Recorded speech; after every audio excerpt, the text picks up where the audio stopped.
May nagtatanong kung makukuha pa ba raw nila yung ganitong klaseng plaka or mapapalitan pa ba nila yung ganitong plaka ng mga bagong plaka na tulad nito. Yan, yung bagong plaka na binibigay ngayon ni LTO. Nasa baba yung kulay. Ayun o, meron din kulay pula.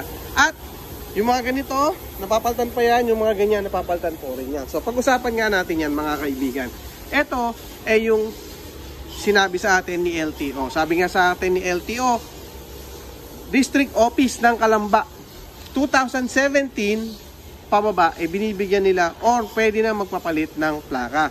Basta po ito ay Region 4A. Mga kaibigan, lilinawin ko lang sa Region 4A. Sa ibang region o sa ibang district office, hindi ko po alam. Kasi minsan, yung iba po nabibigyan nyo ba? Hindi. Pero ito, malinaw na binanggit po sa atin mismo ni LTO na nagbibigay po sila ng plaka ng 2017 pababa. So yung nakasama nga natin nung isang araw o kahapon, nung Sunday ngayon, yung kanyang motor ay 2010, nakuha niya yung kanyang plaka. So nagdala lang siya ng Xerox or photocopy ng kanyang ORCR tsaka yung ID niya. So ganun kabilis lang kapag sa district office.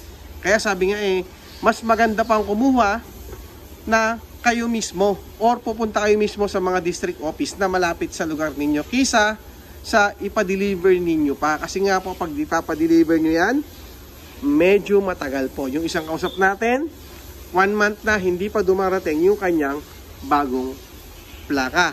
At kung itatanong nyo naman, kung po pwede ba na nagbayad ka na sa delivery tapos kukunin mo na actual doon mismo sa LTO, mga kaibigan, hindi po pwede yun. Kasi nga, ito po ay nasa system na kung nabayaran mo na yan at baka nakuha na ng delivery o ng courier na yan, hindi na po makukuha ni LTO. Okay lang sana kung hindi pa nakukuha or hindi pa napipick up ni courier para ipa-deliver sa atin. So siguro makakalusot yun yung ganong bagay. Pero kung pagtingin sa system, nakuha na, wala na po tayong magagawa doon. Kung hindi, antayin na lang po natin kung kailan darating yung ating bagong plaka. At syempre sa mga nagtatanong, yung green plate, okay? Ang green plate po, mga kaibigan, ay meron pong binibigay na rin si LTO or napapalitan na.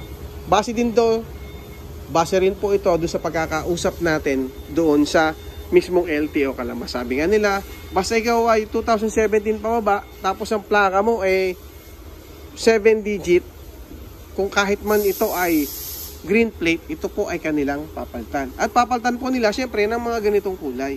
Yan o. Ganun yung mga bagong plaka natin. Halos parehos lang naman ang size. Magkasing size din lang naman nung ating pinakaluma. Pero ito yung Region 4A. Tapos yung Region 4A kulay pula. Nag-iba ng konti. Or dun lang naman nagkatalo. Tapos, mga kaibigan, kapag nakareceive po tayo ng bagong plaka, hindi na po yun yung number na nakalagay doon sa ating Certificate of Registration. Nagbabago po yan. Nagiging iba, pero yung last digit niya, tulad dito, number 1, number 1 din naman yung lumang plaka mo. Dito lang po sila nagkakatalo sa iba, so papaliwanag lang natin, nagiging iba po yan.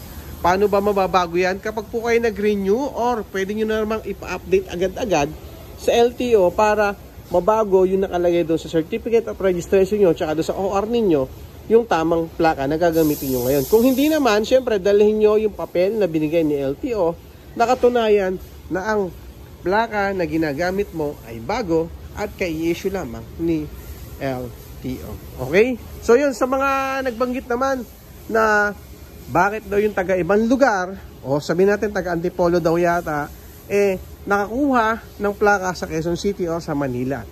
Okay, pwede naman nyo kung ikaw yung nakatira sa Antipolo, kaya lang kung ang CR mo, yung Certificate of Registration mo naman, sa NCR naman nakalagay, o doon naman naka mother file, or kung na doon naman yung mother file niya, di doon ka pa rin talaga kukuha. Kahit nasa ibang lugar ka, susundin mo pa rin kung ano yung mother file, kung ano yung district office ng inyong Certificate of Registration. Yan, dyan maraming narito sa ating mga kapwa rider na saan, kailan kukunin ang kanilang mga plaka. Basta ang maliwanag ganito mga kaibigan, na kung ang nasa district office or nasa region mo ay Region 4A. Yan. Kahit saan pong LTO ng Region 4A, pwede kayong magpapalit ng plaka. Basta 2017 pababa. Okay, para malinaw po sa lahat ha. Kung halimbawa NCR, this NCR po kayo pwedeng kumuha. Okay? Yun lang. Maraming salamat. Sana nakatulong ulit yung video na to. Thank you!